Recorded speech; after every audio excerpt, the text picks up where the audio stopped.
Welcome to Beautiful Chaos. I'm Tammy Ramsey, and today we're talking about something many of us will face at some time in our lives: caring for aging parents and loved ones. When my mom's dementia progressed, I spent a lot of time wondering if I was making the right decisions, doing enough, or somehow failing her. And what I've learned is that caregiving isn't about controlling every outcome. It's about loving people where they are, not where we wish they could be. Joining me today is Sarah Bell, registered nurse, who has helped me better understand dementia, caregiving, and the importance of compassion over perfection. And if you've ever felt exhausted, guilty, or heartbroken watching someone you love change, this conversation is for you. It's a beautiful chaos, this roller coaster ride. The ups, the downs are spinning all around inside. It's a beautiful chaos. Sometimes I love, sometimes I hate. Have to pause, renegotiate, but with gratitude I appreciate this beautiful chaos. So welcome, Sarah. Thank you so much, Tammy. I'm so excited for you to be here and to talk to me. And I know we just had a little intro practice session, and this will come naturally from the heart, because I don't think you realize what an impact you make on people's lives. And I absolutely adore you. I love how much compassion you have for people, and I think that you teach that to the rest of us. You are so sweet. Thank you so much. Well, thanks. So one thing that I feel like that you helped me with my mom was, when I was transitioning her into assisted living, I was still feeling like I was the parent. Like I was in control of the medications. I was in control of her diet. I was in control of, somehow I was in control of her health and well-being, in the aspect of I had to change everything that she did. Like, she's a handful and she had a lot of health issues. And I was thinking that somehow after 79 years, I was going to teach her to eat healthier and make better choices. It's too late for that, right? So I think that we've talked about this before and you may not remember, but so how can caregivers kind of let go of that control and let go of their loved one's responsibility, yet still be responsible for them, but allow them the dignity to make their own choices, or even make it seem like they're their choices, right? Yes. And that's a very good question, and it's a very compounded question. I think it's so important to be a representative for your parents' health, be that quality and just that confidence in, and especially for you, one thing that I've been I've admired in so much in you is how healthy you are. You are an advocate for health, and being able to represent that in your with your parents, with your children, is very important. Going into talking about how we help with our aging parents, who don't want to hear any of that, which most of my kids don't want to hear any of it either. That is where it gets a little hairy. Yeah. And so I think there's going to be different stages, and where you were in that stage of taking care of everything, managing medications, making sure your mom was eating healthy, and that her blood sugars were managed and all of that kind of stuff. That was important while she was in your care. Right. But also the other important thing is that you're giving them their dignity. You're giving them their choice. And sometimes that so hard requires a milkshake every now and then. Yes. And allowing that blood sugar to spike to 300 with the milkshake. And then maybe encouraging a little bit of exercise to bring that blood sugar down. And the important part for me, and the thing that I always encourage, whether your loved one is at home or in skilled nursing or in assisted living, is loving them where they're at. And if that means that your parent wants milkshakes for dinner every night and they're having to take a little bit of extra insulin, that is their choice. Because in healthcare, even as a nurse in healthcare, I always encourage my patients to do what's right for their bodies, but also they have the choice. They have the ability to choose for themselves. And that includes poor choices sometimes. Right. Yeah, I can remember the doctor coming in and saying, well, Mrs. Pettit, you're going to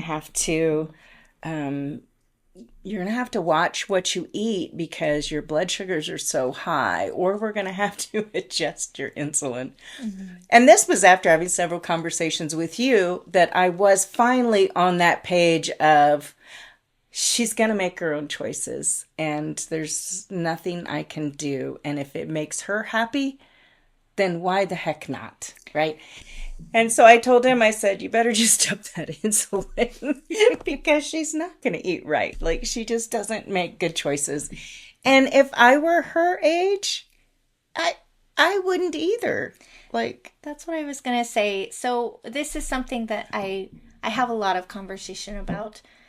If I live to be 80 years old and I have diabetes and I want a milkshake, you best give me a milkshake. Because I have worked really hard to make it to 80 years old. Yeah. And dang it, I want a milkshake. And it might be your last milkshake. It might be. And I just feel like health is important. It's very important. And if it is a priority in your life, that is wonderful. And I think that is absolutely great. But it isn't a priority in a lot of lives. And right. On top of the fact of making sure that your loved one is happy, your happiness comes from relinquishing control over others. I can control me. I can't control my kids. I can't control my mom. I can't control my neighbor. So your release is going to come from relinquishing a little bit of control. Well, and I can tell you it's definitely a huge relief because I know when my mom was here, and I love my mother to death, but my blood pressure went sky high. I was reading hypertension and I'm like just stressed out, and my sympathetic system was like all the time. Like I just thought, something was chasing and going to kill me, in my amygdala. That's what was going on. And so when she went to assisted living, that first 2 weeks was still felt like that. Mm-hmm. But after you were still coming in every single day. Every single day. And so that's another one I had to give myself permission to just show up like once a week. I take her to go to lunch. We go to bingo and I'll stop in once or twice for a few minutes. And I try not to do that all the time. And it's not that I don't love my mother, but I have to secure my own peace and my own health. And I can't continually just be there. And I found, and I think you told me this once, the lessons you learn. I think, with me not being there every day, she got more involved, made more friends, built better relationships with everybody. Yep. And I think that it just turned out way better for her. So, yes. So we kind of touched on some of our stuff, but I think that another thing is I talked to other people that had dealt with their parents, that they kept them at home, and they were telling me how much pressure it was and how guilty they felt. Mm-hmm. And people I just was talking to everybody, and it's like, why is it that caregivers automatically feel guilty whenever they have to do what's best for their loved one. Like my mom going into assisted living was a blessing for her because she's a social person. She loves playing games. That's really good for her memory. That's good for memory. And I think that just as a caregiver, you're always like, well, we got to keep them at home. We need to take care of them. And so what causes us to feel that guilt, and how can we let go of that? Have you dealt with that? Yeah. Yeah, absolutely. And guilt, I mean, I feel like ultimately it shouldn't be, but guilt is a part of life. It's a part of decision making. It's part of hard decisions. Yeah. And you're going to experience a degree of that with any hard decision that you make.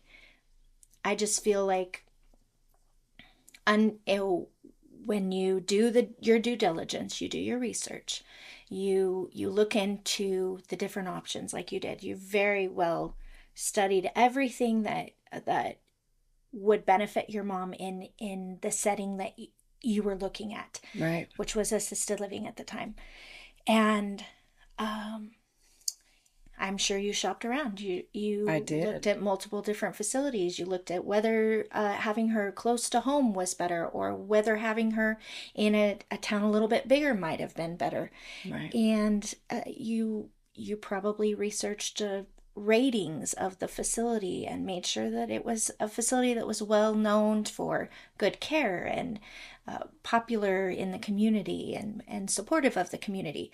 So you did your due diligence. You didn't just drop her off on someone's doorstep. Right. With her suitcase saying, see ya, wouldn't want to be ya. Yeah, exactly. And I think ultimately, I mean, I'm personally dealing with a little bit of this right now. Mm-hmm. I have a younger family member that I'm trying to decide what is the best option. That she requires a higher level of care, but I can provide some of that care, and she's wanting some more independence. And there's guilt there. There's guilt of where she's at versus where she wants to be, and ultimately, I have to make a decision on what's best for her and what's best for me, because I have to be able to take care of myself and my family as well. Right. And help her to be as independent as she can where she's at, wherever that is. Right. And I think that several things in that conversation is it's great that you're able to have a conversation that what is it that this person wants? Mm-hmm. What are they looking for? That was similar. Mm-hmm. Like if they want to be more independent and care for themselves more, then that's great that you're looking for options like that. And to be able to understand, because I think that, and I don't know if this is a woman thing or it's just a caretaker giving type person. I'm a people pleaser, so I'm kind of screwed on all levels. But I'm right there with you. Right? Sister. Yeah, see? I should have recognized a fellow people pleaser. Yes. So it is wonderful that you recognize that you also have to take care of yourself, because I think that was the false identity I had with my mom living with me for 6 weeks, because I actually moved her from Delaware to here, and I did investigate, and I talked to a person that was very much on a day-to-day basis with her in Delaware, that was not family, that was professional, and helped me to make the decision to move her out here as well. But what I was going to say was that, I was in this false identity of myself that I was strong enough to take care of my mom, not recognizing how severe the needs were, mm-hmm. and the health problems that it would cause me. So I'm very proud of you for recognizing, and that you have to look at your care as well as their care, and you have to balance it all out. And that probably comes from years of experience dealing with families. Well, and one of the things that you kind of brought up about taking care of your own needs and taking care of your families, you also have to weigh, you have to look at, not everybody is suited for assisted living or nursing home type situations. Some people need a smaller community, maybe a group home or something that is a little bit smaller, or maybe in your home that is the quality of life that they need, and they'll be satisfied being in a home setting. But in your situation, where you were dealing with a very, very social individual, somebody who very much enjoyed getting out and doing things and being with people, that would not have been the best situation for her or you, because you're not able to meet that within your home. Right. I just think that is another part of that investigative process of when you're thinking about an aging family member, an aging parent, thinking about their personality and where their personality would fit well. And you know that, and they know that, and having them be a part of that conversation is super important, assuming that they don't have an advanced disease process that would make it not conducive for them to be a part of that conversation. Yeah, and I was very blessed that Mom was in the early years and still does quite well. There's some things that are happening, but she's doing quite well. And frankly, I believe in her case, because there are antisocial people. Like if I were to die and my husband were to outlive me and start losing his mind, he would not do well in a assisted living. We're just dragging him down to bingo, man. There you go. Yeah. He would be like, no, don't make me be around people. If there's a dog, just give me a dog and a room and I'll be okay in a backyard. But yeah, some people just aren't cut out for that kind of thing. And so, yeah. And sometimes, and this is the hard part of the conversation that comes back to the guilt and the feeling like you're in a difficult situation. Sometimes you get stuck between a rock and a hard place because Mom or Dad isn't that social butterfly, but you can't take care of them in your home. And then you do have to make that difficult decision and then just be present as much as you possibly can where you have to place them, and know that, and then advocate in the facility, because just because you have a family member or a loved one in a facility or in assisted living does not mean that person has to be involved in activities. They have that choice. Right. And again, that comes back to choice. And being that advocate for your loved one to ensure that they're getting the care that is best for them is enough. You're doing enough. Yes. I think that's one of the things that you told me once too, was, if you're showing up, if you're, being a part of her care in any aspect, it doesn't matter how many hours you're putting in, but that you are involved, then that's enough. It's more than what most get. Yeah. And I think the other important thing is, just because they are somewhere that, other people are taking care of them or watching over them and, protecting them from falling or, being there if they do fall, all of those things, those are very important. But it's not like Sia wouldn't want to be. Like I said, you're not just dropping them off at the curb. You're still being a part of their lives, because that connection is very important to them as well. So I want to know how you feel about, well, first off, so can you tell me, I'm going to throw one at her. She's throwing one at me. I'm throwing one at you. So making me nervous. I always get confused about what is dementia, what is Alzheimer's. Like what, one is worse than the other. And let's just say in symptoms, right? Would it be? So what is first? Is it Alzheimer's first or dementia first? So they don't always go hand in hand. Okay. You can have dementia, which is a progression of brain death, basically, versus Alzheimer's, which is a disease process. And it is a severe demyelination of the brain matter, basically. There is Alzheimer's dementia. There's Parkinsonian dementia. There's age-related dementia. And that basically just means how your brain is being affected.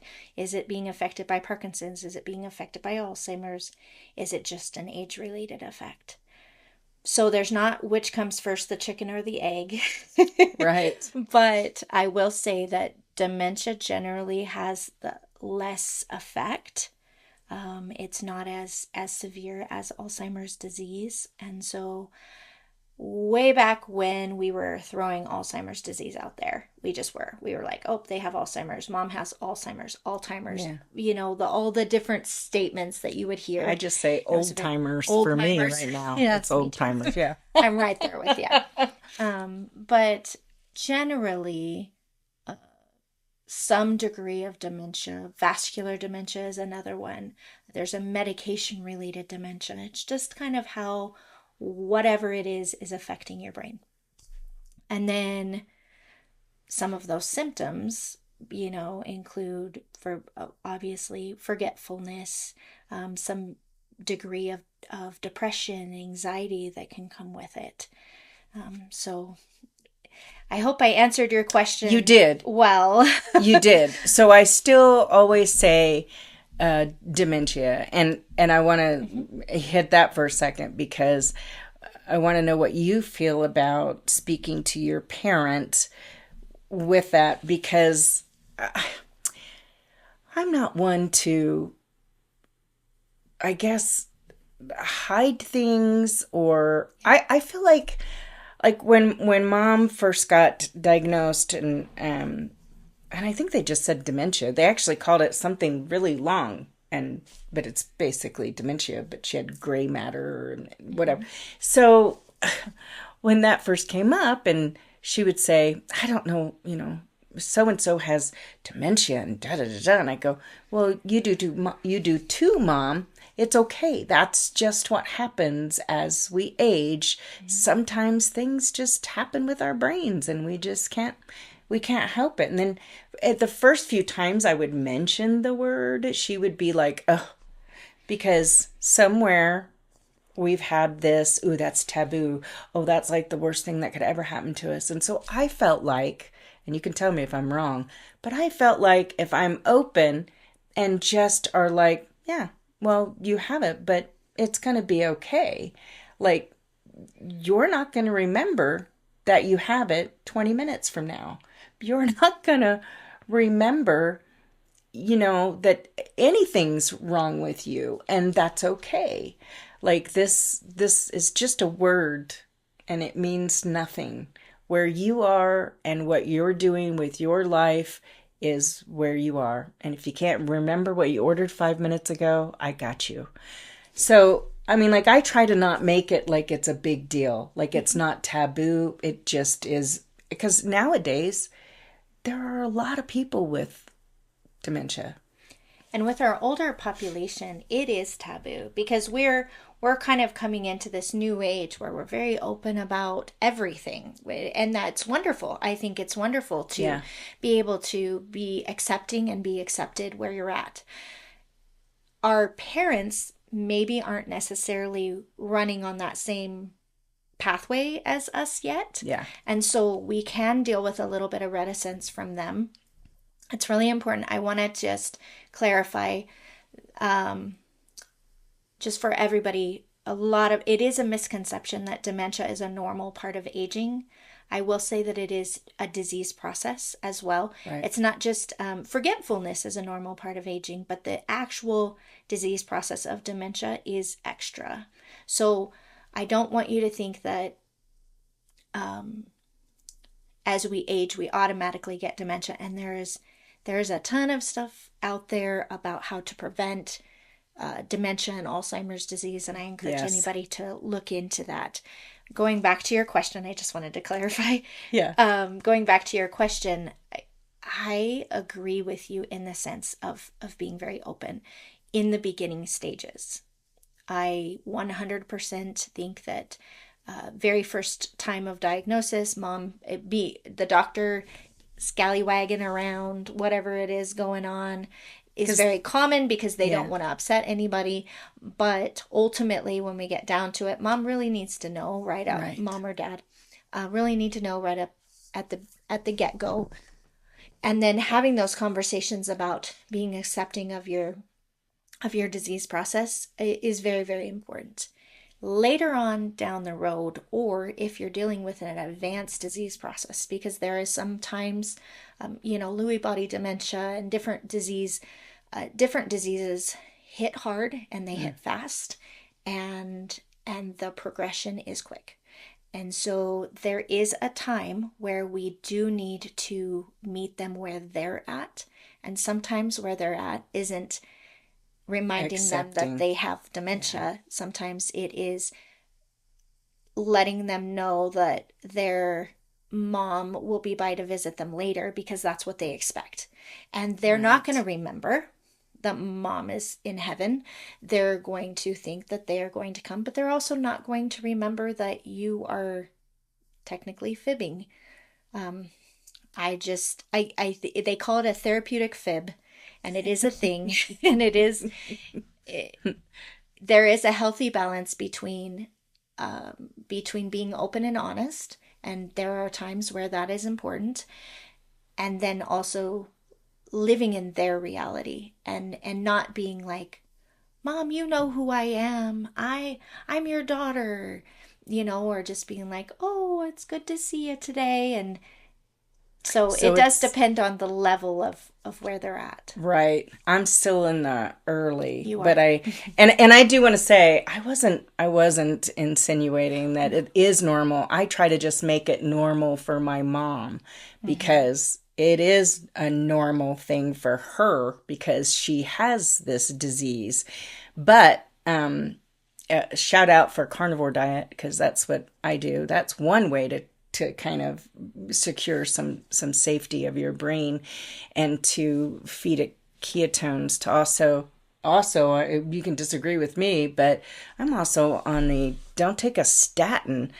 There has been a lot of scientific research that shows that statins, which lower cholesterol, actually can cause dementia. And our brains need to function on cholesterol. So that really kind of blew my mind. And that our bodies create cholesterol because of some hormonal issues and thyroid issues.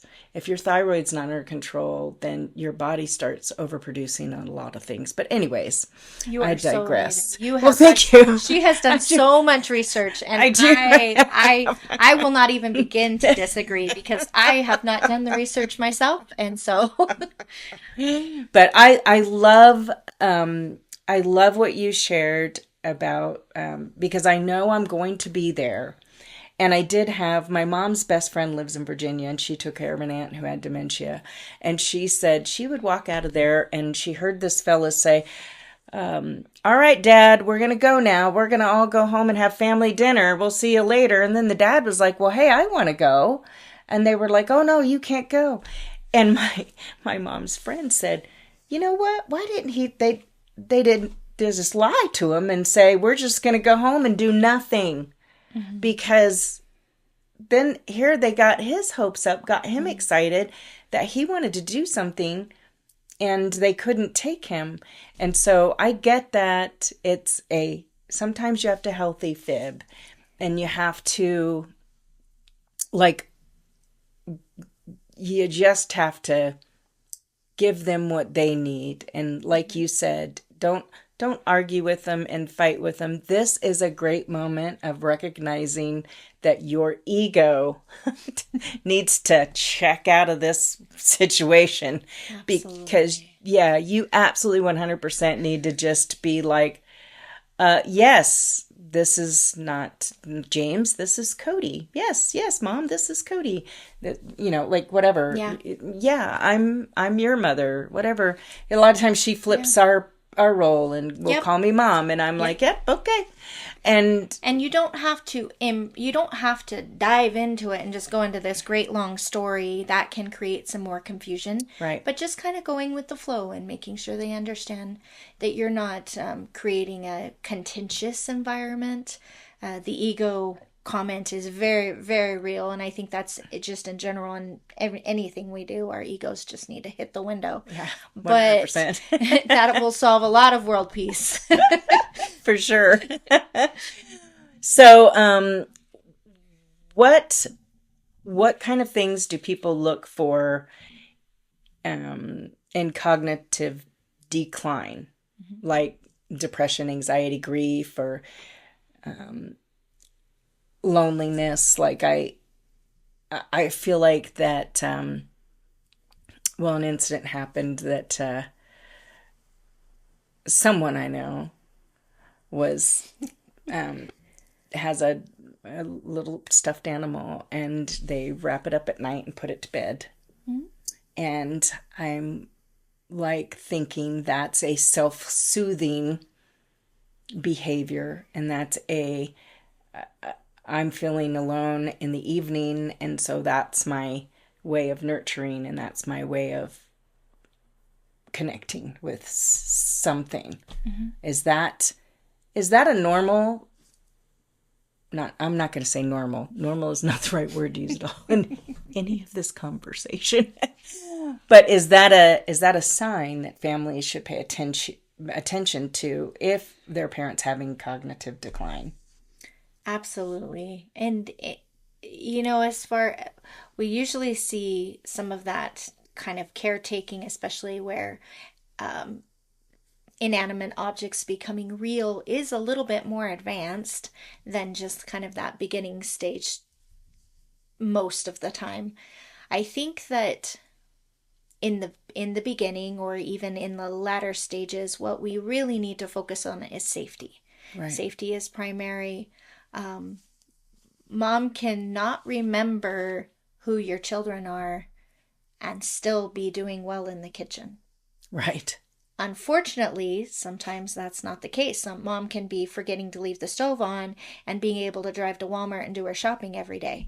So we have to look at safety first, and one of the ways of doing that is checking to make sure the stoves are left on.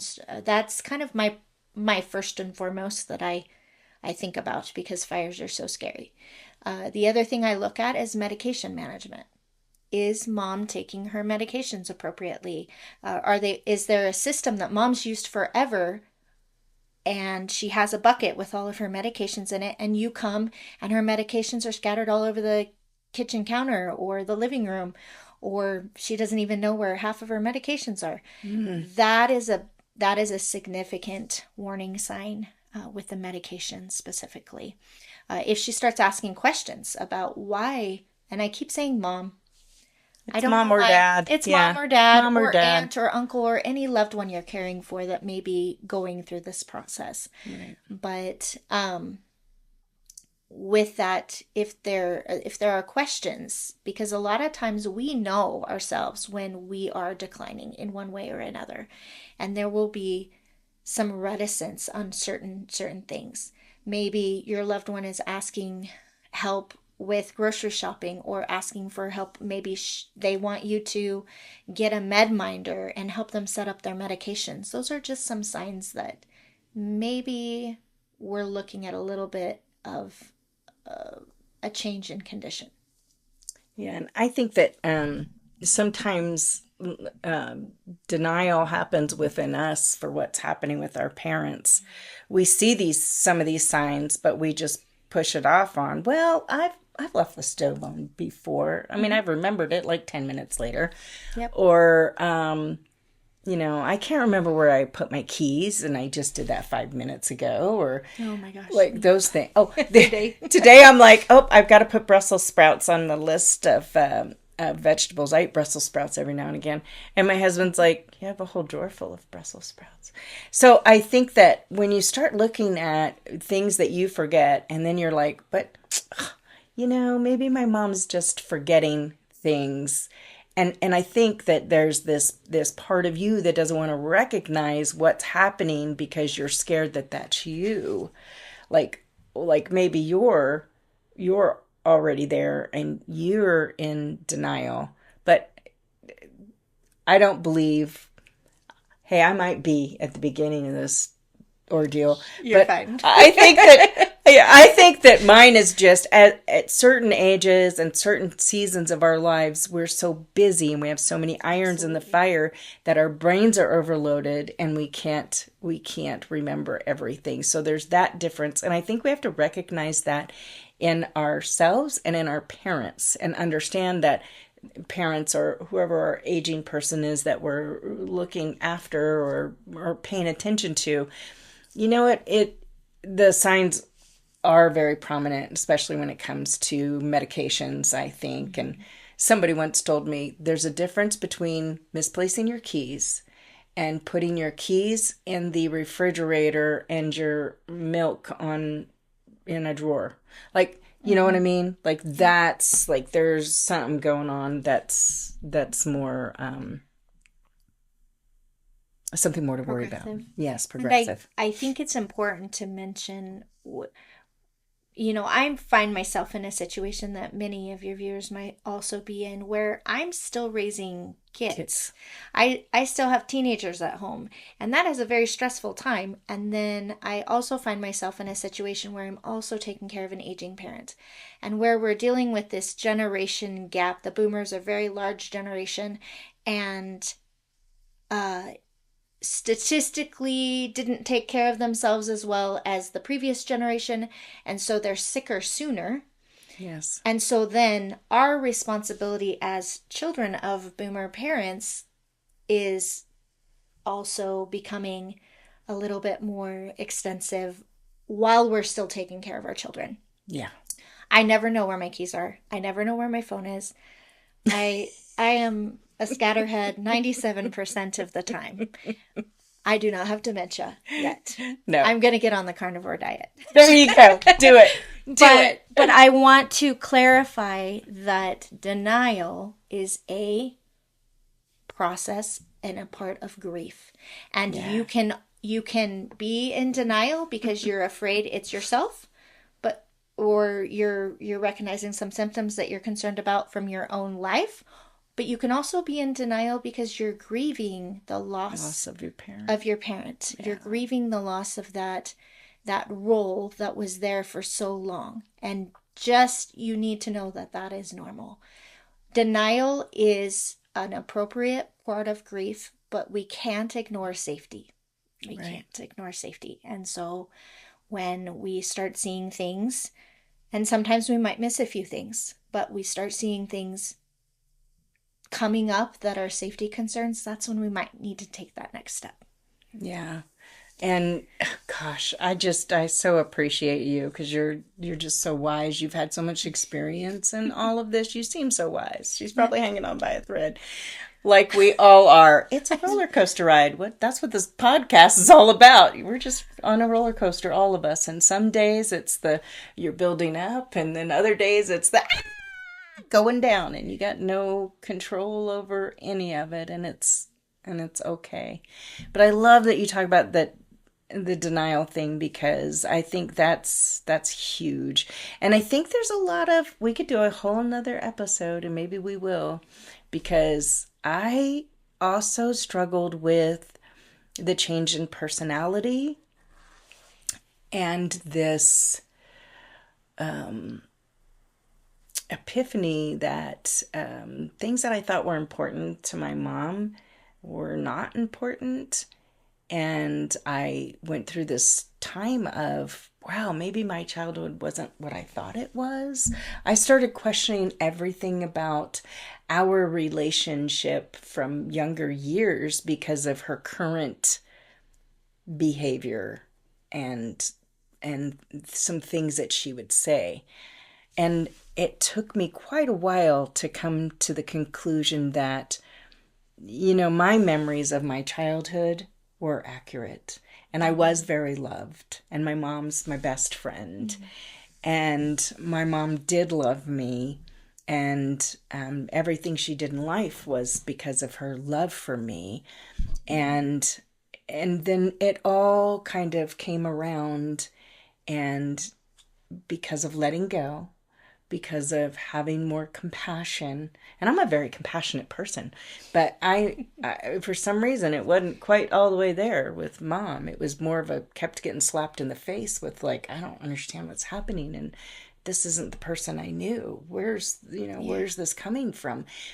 To now, now that she's secure, she's in a routine of her own, just like our children and like we all love routines, whether you think you do or not. Yep. She's in a safe, secure environment and her well-being is taken care of, and she's back to more of the person she was.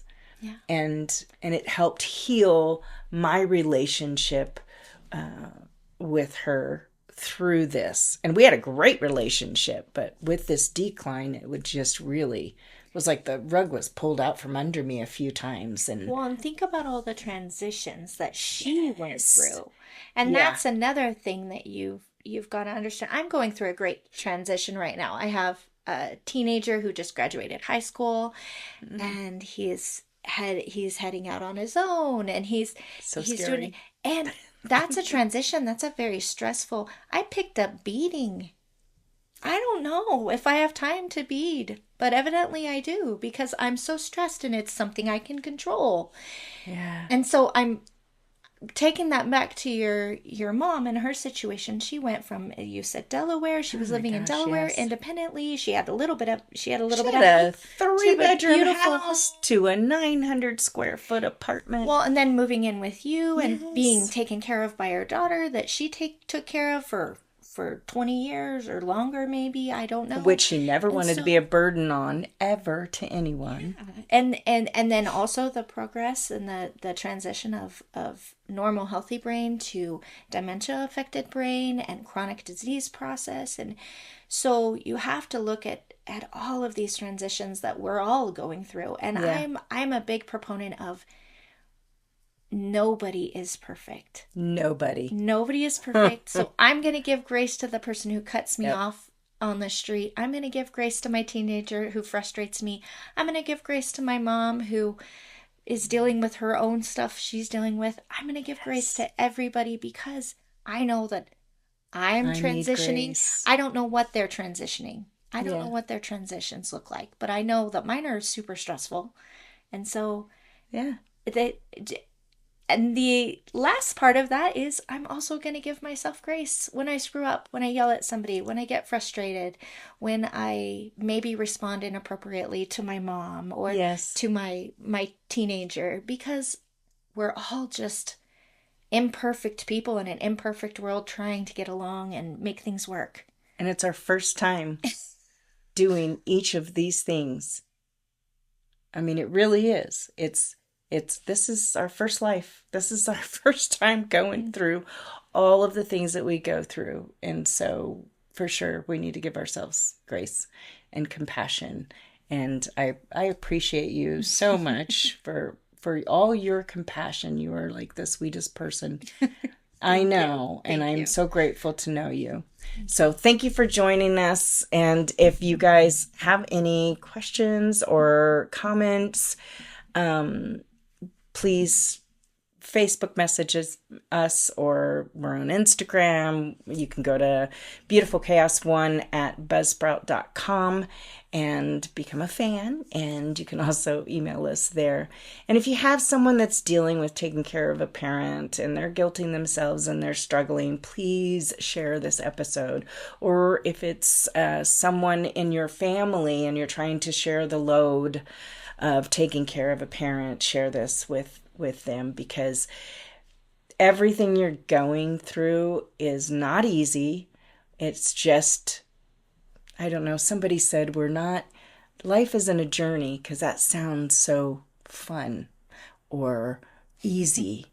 Life is constant change, and we just have to learn that it's like the ocean, and we can't stop the waves, but we can get a surfboard and ride them and choose to decide to enjoy the ride. There you go. That's wonderful. Okay. Thanks again. And everyone, stay empowered.